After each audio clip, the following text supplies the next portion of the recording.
सैलाब देख के तो लगता है कि जनसुराज पूरे सारण जिला में उधर हम देखे हैं बहुत ज़्यादा सीट लाएगा और पार्टी बहुत पिछड़ा हुआ है। तो मैंने सोचा क्यों नहीं मांझी से ही प्रारंभ करूं, बदलाव हो जाएगा। अब बिहार को बदलाव की बहुत आवश्यकता भी है, बहुत पिछड़ गया। पार्टी द्वारा मुझे कह दिया गया कि मांझी से आपको चुनाव की तैयारी करिए, लड़िए, और मैं शुरू भी कर दिया हूँ। नमस्कार, हमारा नाम है समरीन और आपने देखना शुरू कर दिया है लाइव सिटीज। देखिए, आप बखूबी जानते हैं कि इसी साल बिहार में विधानसभा के चुनाव होने और इस बार का चुनाव वाकई में काफी दिलचस्प होने जा रहा है। और वजह यह है कि इस बार लड़ाई त्रिकोणीय होने जा रही है। देखिए, एक तरफ है एनडीए, दूसरी तरफ है महागठबंधन और तीसरी तरफ है जनसुराज। और सभी की निगाहें फिलहाल जनसुराज पर टिकी हुई हैं और सब यही जानना चाह रहे हैं कि आगे आगे जनसुराज क्या कुछ करेगा। तो आज हम इसी मुद्दे पर सीधी बातचीत करेंगे जनसुराज के दिग्गज नेता वाईवी गिरी जी से। सबसे पहले बहुत शुक्रिया बातचीत के लिए। आपको भी धन्यवाद, आपने मौका दिया, आई और मेरे विचार ले रही हैं। जी बहुत बहुत धन्यवाद जी। सबसे पहले तो गिरी साहब, सबसे महत्वपूर्ण सवाल से शुरू करेंगे। आपके बारे में कई तरह की चर्चाएं हो रही हैं, सीधा सवाल पर ही जाएंगे। सीधा सवाल है मेरा आपसे कि क्या वाकई में आप मांझी विधानसभा सीट से चुनाव लड़ने जा रहे हैं?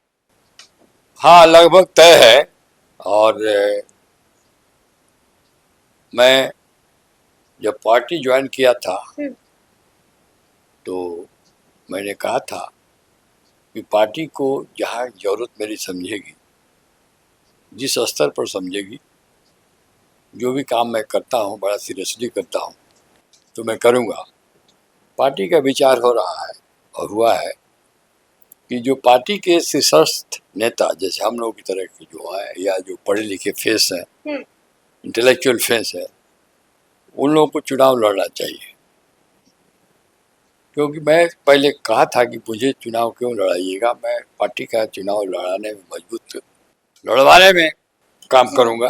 तो अपने पार्टी की तरफ से ये हुआ कि नहीं, हमें चुनाव लड़ना चाहिए। तो अंत में हमसे कहा गया कि आप अपना कॉन्स्टिट्यूंसी चुनिए। तो मांझी मेरा ननिहाल है। अच्छा, मांझी आपका ननिहाल है और मेरे बेटा का समधियान है। अच्छा जी। मेरी बहन की शादी है वहाँ, मेरी बुआ भी वही है। अच्छा, और हमारा घर यानी कि पुराना रिश्ता है बहुत पुराना, बचपन में बहुत दिन हम रहे हैं जी। और गोपालगंज मेरा घर है, पटना में मैं प्रैक्टिस कर रहा हूँ। तो दोनों के ठीक बीच में 1.5 घंटा, इधर 1.5 घंटा जाए तो मांझी पहुँच गए, घर से जाए तो मांझी पहुँच गए। तमाम रिश्तेदारी है, रुके, उन लोगों से मिले, तो रसा बसा हूँ मांझी से। और मांझी का विकास भी मुझे करने में अच्छा लग रहा है। और पार्टी बहुत पिछड़ा हुआ है तो मैंने सोचा क्यों नहीं मांझी से ही प्रारंभ करूं। ऐसे तो हमें पूरे बिहार का विकास हम लोगों को करना है, पार्टी यदि पावर में आ जाती है। जी। लेकिन मांझी को विशेष रूप से ध्यान देना होगा क्योंकि मांझी, बिहार तो पिछड़ा हुआ है, मांझी और पिछड़ा हुआ है। तो चूंकि जहाँ मांझी अपने ननिहाल में मैं बचपन में रहा हूँ और बराबर गोपालगंज से पटना आते हुए और पटना से गोपालगंज जाते हुए मांझी में रुकता रहा हूँ, मिलता रहा हूँ, तो मुझे बड़ा लगाव है मांझी से। तो मैं और मांझी नदी के किनार पर है और जयप्रकाश नारायण के घर से के बगल से कॉन्स्टिट्यूंसी शुरू होती है। इसका अपना ऐतिहासिक रहा है। तो मैं मांझी ही सेलेक्ट किया हूँ और जब मैं सेलेक्ट किया हूँ तो पार्टी मुझे वहीं से लड़ने को मन बनाया। देखिए, बहुत तरह के सवाल है, लेकिन सबसे पहले तो हम आपसे ये भी जानना चाहेंगे, जैसा कि अभी आपने भी बताया कि पहले मैंने शुरू में इनकार कर दिया था, तो आपकी जो इनकार है वो इकरार में कैसे बदल गई? नहीं बदली नहीं, हमने कहा है कि यदि हमको चुनाव लड़ना होगा तो मांझी के लिए मैं कंसर्ट देता हूँ। अच्छा। और मैंने कहा मांझी में एक लेवल का प्रचार भी शुरू कर दिया हूँ। प्रचार आपने शुरू कर दिया? हाँ, मैं गया था जी। करीब करीब, हमारी गर्मी की छुट्टी थी, कोर्स बंद थे, अब तो आ गया हूँ। तो करीब करीब 25 दिन हम्म मैं गांव गांव घुमा हूँ और लोगों ने बड़ा स्वागत किया है हमारा। और लोग तो इतने खुश हैं हम्म कि मैं वहाँ से चुनाव लड़ रहा हूँ। हम्म बराबर वहाँ ट्रेडिशनल पॉलिटिशियन जो चुनाव लड़े हैं, हम्म लिमिटेड विजन वाले लोग। हम्म। अब हम लोग का तो दायरा ज्यादा है, अच्छा है। लेकिन वहां पर महागठबंधन की पकड़ मजबूत है। वहाँ के सिटिंग एमएलए हैं। जी जी जी। अब इसको जैसे आप समझिए। तो ले, सेंधमारी आप कर पाइएगा। लेकिन लोग तो कहता है कि और जी। जो भी जीते, हाँ। लेकिन जो महागठबंधन का जो कैंडिडेट है हम्म उसके बारे में लोग कहता है कि बहुत कुछ काम उन्होंने खास किया नहीं हम्म। और उनका हारना निश्चित है। अच्छा। अब रियली लड़ाई यही रहेगी, जी। एनडीए में और जन स्वराज में ही लड़ाई रहेगी, वहाँ होगी। और जो बाजी मार ले। लेकिन मांझी में महागठबंधन से सीधा मुकाबला होगा। नहीं, महागठबंधन के जो अभी उम्मीदवार हैं वो बहुत जो एमएलए सीटिंग है बड़े अनपॉपुलर हो गए हैं। अच्छा। वो लड़ाई में नहीं है। लड़ाई में है ही नहीं। नहीं, सब लोग उनके उनसे उन्हीं समाज के लोग भी उनसे हाँ। उनको त्रस्त हो पसंद गए नहीं है, त्रस्त हो गए हैं। मांझी जी। के लिए कोई विशेष उन्होंने कुछ किया नहीं, हम्म इसलिए अनपॉपुलर है। हम्म और प्रशांत जी का जो सिताब देरा से जो चला हम्म। और जिस प्रकार मांझी एक बार सारण जिला में या समझिए पूरे बिहार में सैलाब आया, लोग आया। मांझी में तो देखती तो रोड पर लोग खड़े थे पूरे कॉन्स्टिट्यूंसी में। मांझी माला लेके समय डिलेड हो जा रहा था समय, और उस जनसैलाब देख के तो लगता है कि जनसुराज पूरे सारण जिला में उधर हम देखे हैं बहुत ज्यादा सीट लाएगा, बहुत ज्यादा सीट लाएगा। मांझी भी जीत जाएगा। हाँ। यानी कि बिहार विधानसभा की अगर हम बात करें तो 243 सीट्स में से एक सीट पर प्रत्याशी का नाम जनसुराज ने फाइनल कर दिया है। यानी कि प्रशांत किशोर ने भी आपको ग्रीन सिग्नल दे दिया है गिरी साहब। देखिए, हमारे यहाँ एक प्रक्रिया है, हाँ। एक कमेटी है जी। जो कमेटी कैंडिडेट्स जितने अप्लाई किए हुए हैं सब पर विचार करके नाम फाइनल करती है। लेकिन वो जनरल प्रक्रिया का कुछ अपवाद है। जो हमारे 8-10 शीर्ष नेतृत्व के कैंडिडेट्स हैं उनको इस प्रोसेस से नहीं जाना है। अच्छा। तो पार्टी द्वारा मुझे कह दिया गया कि मांझी से आपको चुनाव की तैयारी करिए, लड़िए, और मैं शुरू भी कर दिया हूँ। यानी कि ग्रीन सिग्नल मिल चुका है एक तरह से। अब औपचारिक घोषणा बाकी है। हाँ। और जी। निर्णय हो चुका है करीब करीब पार्टी में जितने लोग हैं। और कितने लोगों को ग्रीन सिग्नल मिल चुका है? जो अभी आपने बताया कि अपवाद है, तो और कितने लोगों को ग्रीन अभी सिग्नल अभी मिल चुका है? अभी अभी पता नहीं चला है। अभी प्रोसेस हो जाएगा, एक आध हफ्ते में मालूम हो जाएगा। एक हफ्ते के अंदर पता चल जाएगा? हाँ, जो अपवाद वाले। अच्छा। लेकिन जो जनरल सीट का डिक्लेरेशन होगा, ये अपवाद का भी डिक्लेरेशन अभी नहीं होगा। सब सीट का डिक्लेरेशन एक ही साथ होगा। अभी हम लोग को सिंबल नहीं मिला है, सिंबल मिल जाएगा। फिर सब कैंडिडेट्स का डिस्कशन होगा। इनका सबके बारे में इंक्वायरी किया जा रहा है। दो तीन तरह से सबके बारे में समझ ये लिया जा रहा है, फीडबैक। अच्छा। अंत में कमेटी है। जी। हमारे यहाँ एक आदमी के कहने से किसी को टिकट जल्दी नहीं मिलेगा। वो कमेटी जब तक स्क्रूटनाइज नहीं करेगी, जो हमारा इलेक्शन सिलेक्शन कमेटी है, वो स्क्रूटनाइज करके तब उसके बाद सब लोग अपना व्यू देंगे। हमारे यहाँ हर सीट से 3, 4, 5 बहुत सीरियस उम्मीदवार हैं और सब लोग प्रचार अपना कर रहे हैं। पार्टी ने इजाज़त दिया है कि जो भी अप्लाई किया है वो अपना प्रचार प्रसार कर सकता है, इसलिए लोग प्रचार प्रसार कर रहे हैं। और जो लोग पार्टी में शुरू से जुड़े हुए हैं, चाहे वो मांझी ही क्यों न हो, तो उनको टिकट का आशा तो है। आशा है। लेकिन टिकट तो किसी एक ही आदमी को मिलेगा। और जब एक आदमी को टिकट मिल जाएगा तो बाकी लोगों को उनको सहयोग करना होगा। डिसिप्लिन पार्टी है। लेकिन कोई नाराज हो गया तो, कोई बागी हो गया तो? अब बागी हो गया तो उसका कोई उपाय नहीं है। बाकी तो कभी कभी होते हैं लोग, लेकिन हमारा यहाँ इतना डिसिप्लिन पार्टी है कि जिसको भी टिकट मिल जाएगा।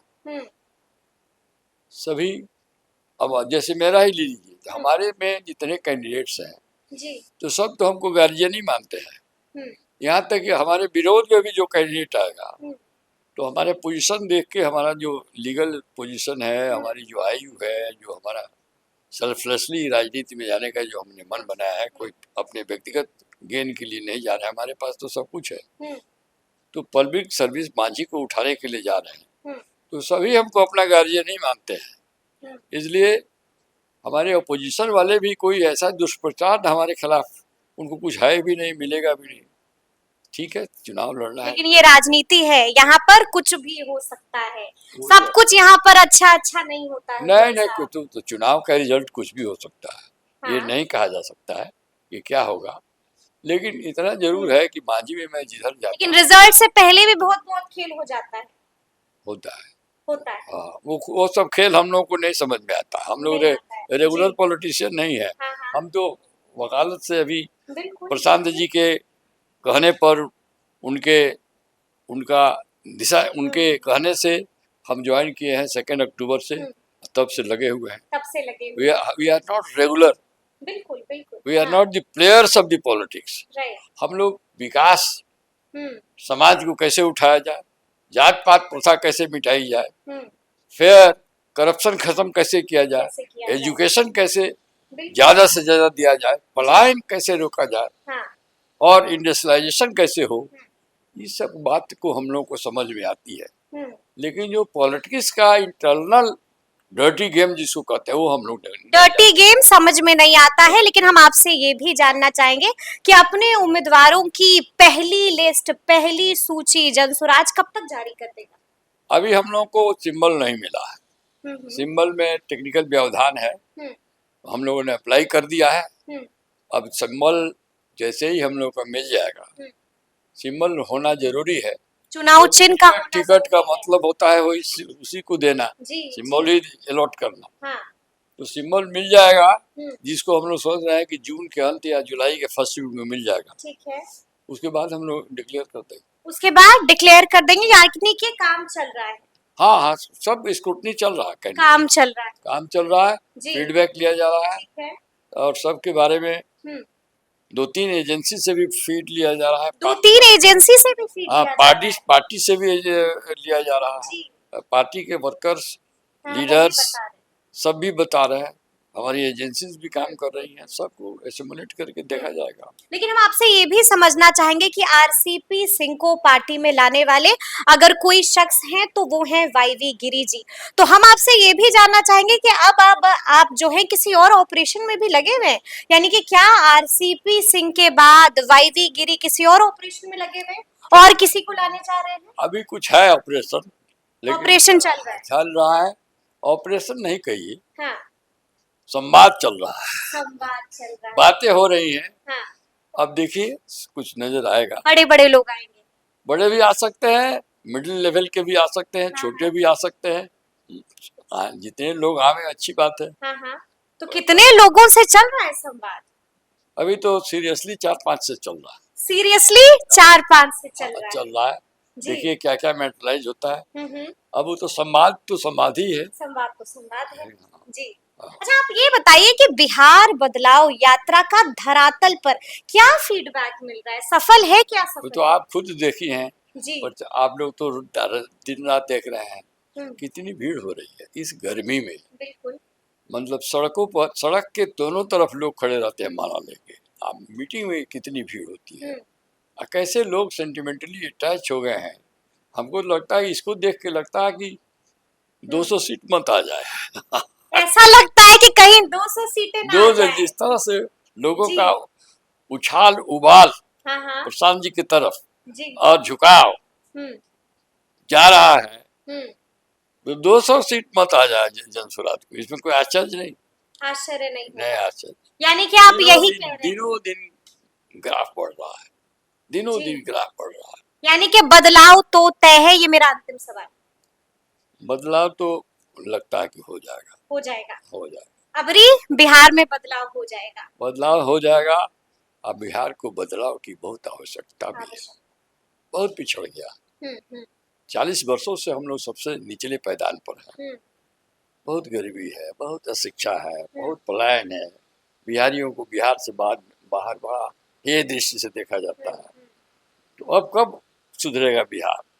भगवान के यहाँ भी हर देश का, हर प्रदेश का, हर जाति का, हर समाज का समय बदलता है। तो बिहार का अब समय लगता है कि बदलेगा। बिहार का समय अब बदलने वाला है। तो सुना आपने क्या कुछ कहा है वाईवी गिरी जी ने। तो फिर ये पूरी बातचीत आपको कैसी लगी है कमेंट करके हमें जरूर बताइएगा। तो ऐसे तमाम अपडेट्स के लिए बिल्कुल ऐसे ही हमारे साथ बने रहिएगा और देखते रहिएगा लाइव सिटीज। बहुत शुक्रिया।